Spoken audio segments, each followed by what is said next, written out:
नमस्कार। सार्थक विमर्श में आज का विषय है अहंकार का निषेध कैसे करें। कोरोना के समान ही अहंकार है निषेध सबसे कठिन। मैं वरुण सखाजी श्रीवास्तव।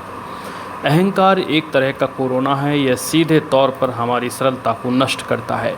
इसके निपटान के लिए सतत प्रयास होने चाहिए, परंतु इसमें भी यह सावधानी और ध्यान आवश्यक है कि यह हमें ही पता ना हो कि हम इसे जीत रहे हैं।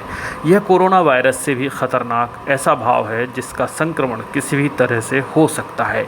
यह भी सतह पर अधिक समय तक जिंदा रहता है। सतह मतलब वह व्यक्ति जो गहरे नहीं उतरता, ना खुद के भीतर न किसी और को समझने का धैर्य रखता है, वह सतही व्यक्ति होता है। अहंकार भी कोरोना की तरह ही जानलेवा है। यह अधिक मात्रा में हो जाए तो सांसें घोंट देता है और पीड़ित को पता ही नहीं चलता। रावण को अहंकार का महारूप माना गया है, परंतु मैं मानता हूँ कि रावण आज के आदमी के सामने बौना सिद्ध हो सकता है। रावण को यह कई लोग बता रहे थे कि राम से पंगा ना लो, वे महारूप भगवान हैं। रावण इसे मान नहीं रहा था। आज के आदमी के सामने तो और भी बड़ा संकट है। अगर उसे कोई बताए कि आप अहंकारी हो तो वह बताने वाले को ही निपटा डालेगा, या फिर इतना दिखावटी सरल हो जाएगा कि जैसे उसने अहंकार को जीत लिया। जैसे ही यह भाव आया कि आप बहुत सरल हो, अहंकार नए रूप में आपके साथ होता है। अहंकार एक ऐसा भाव है जो ना होने के भाव के साथ भी प्रकट हो सकता है। वह अनेक छद्म रूपों में हमने प्रवेश कर सकता है। मसलन इसी आर्टिकल पर 2-4 तारीफ़ें या लानतें आएंगी। अहंकार किसी नए गौरव या स्वाभिमान को ठेस आदि की शक्ल में हाजिर हो सकता है। हमसे ज़रा सी चूक होगी तो वह अहंकार बन जाएगा। यह शिशु रूप में तो समझ भी नहीं आता, ठीक कोरोना की तरह जो शुरुआती लक्षण ही प्रकट नहीं करता जब तक कि आपको ग्रस ना ले। अहंकार भी हर भाव को पीठ पर चढ़ाकर आप हम तक पहुंच सकता है। जैसे कि हम यह सोचें कि मुझे अहंकार नहीं है और ना होने दूंगा। यह घोषणा ही अपने आप में अहंकार हो सकती है। रूप बदलकर यह किसी दिन बड़ा स्वरूप भी धारण कर सकता है। अहंकार के निषेध के लिए कोई एक मॉडल नहीं है, न कोई एक हथियार है। यहाँ तक कि आपके होने का भाव भी इसका रक्त बीज है। हमारे चलने, जीने, खाने पीने, हर हयात में इसके रक्त बीज छिपे रहते हैं। मौका पाते ही विकराल अहंकार का रूप ये धारण कर लेते हैं। एक वाकया बताना यहाँ रोचक होगा। एक बार मैं एक बड़े चिंतक, विचारक, आध्यात्मिक महापुरुष के साक्षात्कार के लिए उनके कार्यक्रम में गया। यह कार्यक्रम रायपुर के उस वक्त के स्पेक्ट्रम हॉल यानी आज के वृंदावन हॉल में था। महात्मा जी ने आयोजकों ने समय दिलाया। कार्यक्रम कुछ देर बाद शुरू होना था, लेकिन महात्मा जी स्वयं स्टेज आदि की तैयारी मशरूफियत बताकर नहीं मिले। मैंने निश्चय किया कि महात्मा जी से बात करूंगा। उस वक्त तो मुझे यह ख्याल आया कि महात्मा जी नहीं, मैं अहंकार में हूँ।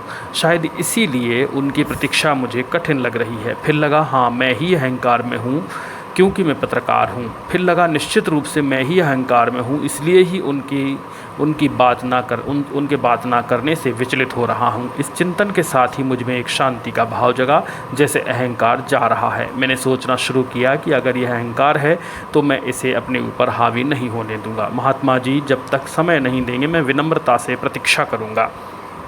उसके बाद भी वे समय नहीं देंगे तो भी मैं उनके छिद्रान्वेषण की बजाय स्वयं को अहंकारी मानकर ठानूंगा नहीं, बल्कि यह सोचूंगा कि योग्यता अर्जित करूं, फिर आऊँगा इनसे मिलने।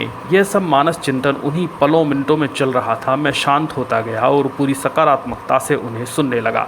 उनके प्रवचन का विषय आज अहंकार था। मैं चौंका। थोड़ी देर लगा कि शायद आज यह मेरी परीक्षा ले रहे थे या कोई एक्सपेरिमेंट कर रहे होंगे। यह सोचते और अपने शांत होने की रिपोर्ट मन में आते ही मुझे एहसास शुरू हुआ कि मैं तो महान हूँ, अहंकार को जीत लिया। मैं इस परीक्षा में पास हुआ। मैंने अहंकार न दिखाते हुए महात्मा जी द्वारा की गई अपनी उपेक्षा को बर्दाश्त कर लिया। अब मैं पास हो गया। महात्मा जी ज़रूर बात करेंगे। यह विचार और भाव अहंकार की शक्ल में नहीं बल्कि आत्मविजय की शक्ल में थे। यह मुझे उस वक्त समझ नहीं आया। महात्मा जी ने प्रवचन में कहा, अहंकार मक्खी की तरह है। इसे नाक से उड़ाओ वह कान पर बैठ जाएगी, कान से उड़ाओ तो माथे पर बैठ जाएगी।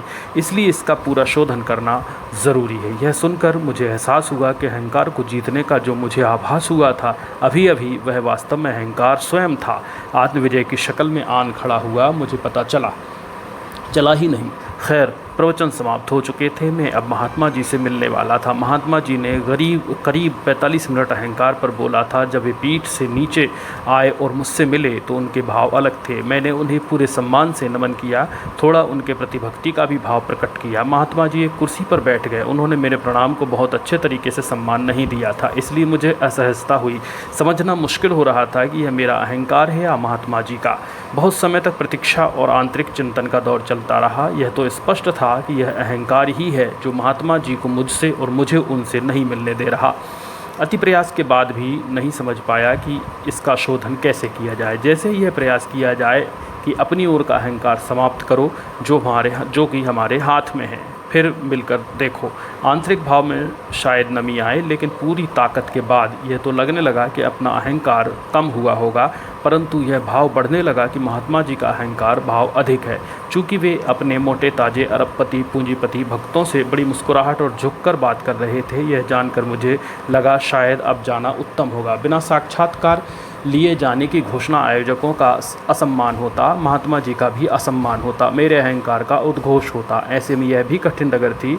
चुपके से खिसकने का एक विकल्प बना हुआ था, परंतु आयोजक फ़ोन करके ज़रूर पूछते, तब बहानेबाजी भी झूठ का सहारा होती। बहरहाल अंत में मैंने अपने लिए सकारात्मक यह चुना कि चलो ठीक है, महात्मा जी जो हैं जैसे हैं, कम से कम उनके कारण मैंने अपने भीतर तो झांक लिया। अब महात्मा जी के साक्षात्कार के लिए आमने सामने कुर्सी लगाई गई, किंतु उन्होंने पहले तो आमने सामने की कुर्सियां हटवाईं, एक कुर्सी थोड़ी ऊपर करवाई, फिर बात शुरू की तो प्रश्न न करने की शर्त लगाई।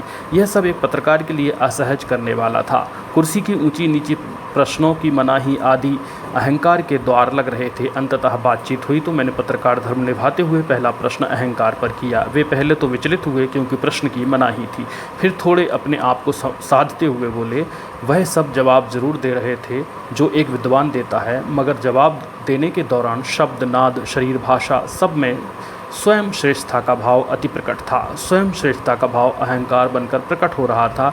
हालांकि यह फिर भी घोषणा करना ठीक नहीं, क्योंकि उनकी अपनी साधना अहंकार पर थी। आज तक मैं यह तय नहीं कर पाया कि मुझे महात्मा जी अहंकारी दिख रहे थे क्योंकि वे अहंकार में थे, या मेरे अंदर का अहंकार उनमें अहंकार खोज रहा था। अहंकार कोरोना की तरह एक दूसरे में अनजाने ही संक्रमण फैला रहा था, ठीक कोरोना की तरह। अगर आपको वीडियो अच्छा लगा हो तो आप लाइक कीजिए, शेयर कीजिए। बहुत बहुत शुक्रिया। नमस्कार।